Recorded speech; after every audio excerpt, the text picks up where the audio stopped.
Welcome back, readers. It's Justin again, and I just got a letter from my pen pal. I told him all about how we've been studying stories from around the world and asked if he could share any traditional stories from Poland.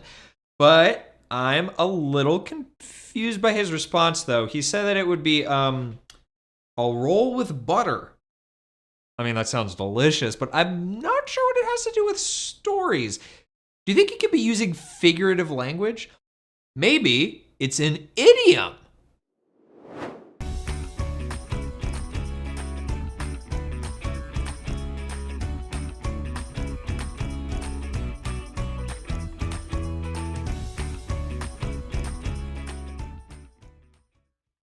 An idiom is a figurative phrase that means something different than its literal words. What makes it different from other types of figurative language we've studied is that you can't always understand what an idiom means just by reading the words. Take this common idiom, for example. He has a chip on his shoulder. If you'd never heard this phrase before, you might picture someone with a potato chip on their sleeve, but it's figurative, so we know there are no literal chips involved. When someone has a chip on their shoulder, it means they're still feeling angry or upset about something that happened in the past. Idioms add color and personality to language, but they often only make sense to people who've heard them before. But that doesn't mean idioms come out of nowhere. They usually have a history that makes a lot of sense, but they've been around so long that we've forgotten their origin. For example, the idiom to have a chip on your shoulder actually comes from a real custom from a long time ago. People who wanted to start a fight would place a small chip of wood on their shoulder and dare someone to knock it off. If the chip was knocked off, the fight was on.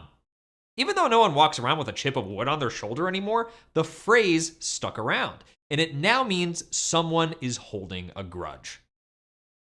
You're probably already familiar with a lot of idioms. In fact, let's try a challenge. We'll have the Teleporter app pull up some images that represent common English idioms and see if we can identify the phrases they're illustrating. First up, what idiom do you think this represents? Having butterflies in your stomach.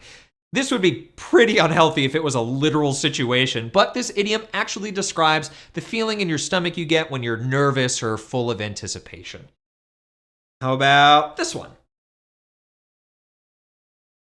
This picture represents putting on your thinking cap, which means to focus and hone in on a problem, no hat involved.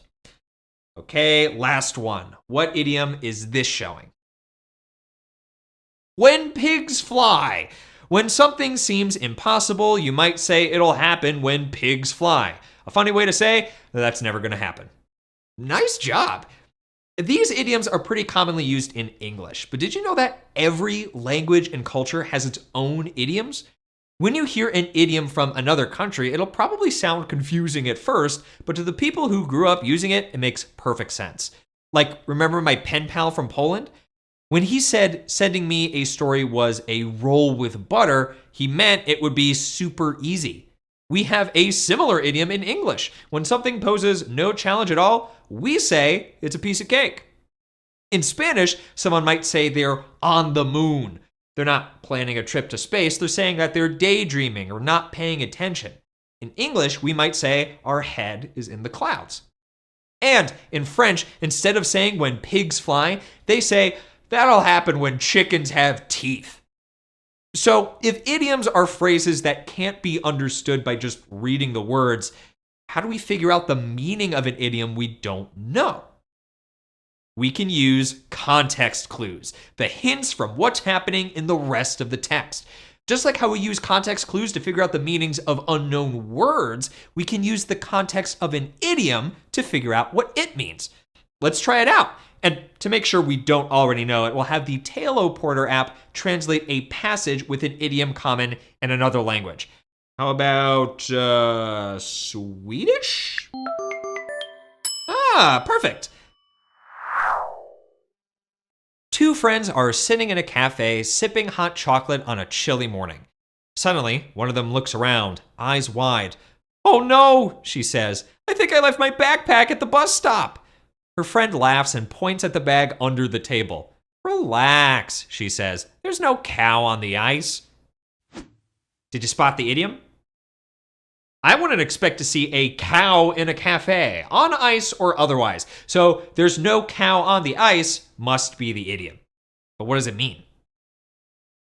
Well, one girl was worried she had forgotten her backpack only for her friend to point out it was under the table.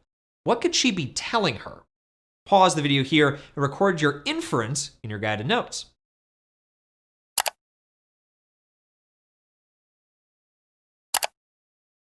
Based on context clues, there's no cow on the ice probably means that everything is fine or there's nothing to worry about.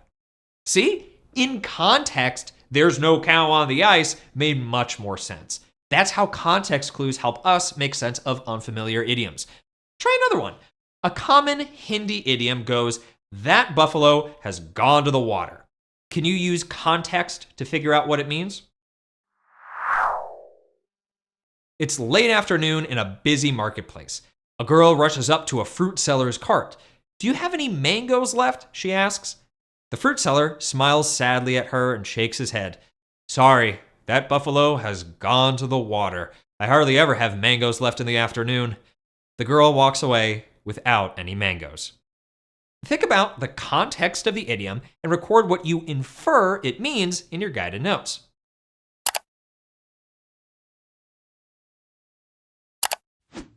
To figure out what the idiom means, we need to look at what happened. The girl wanted to buy mangoes, but the fruit seller said, "That buffalo has gone to the water," and she walked away empty-handed.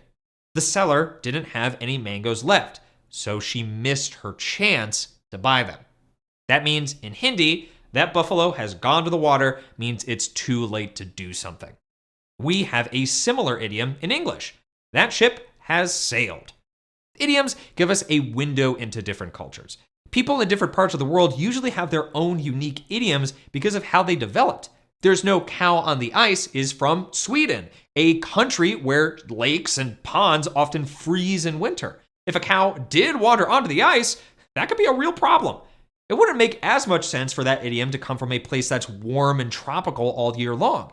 Similarly, "that buffalo has gone to the water" can only really come from a place that has a lot of water buffalo, like India. Every culture's idioms reflect the experiences of the people who use them, which is what makes them so interesting to learn. And now we know that idioms are figurative phrases that you either already know or need context to figure out. They add personality and a cultural touch to language.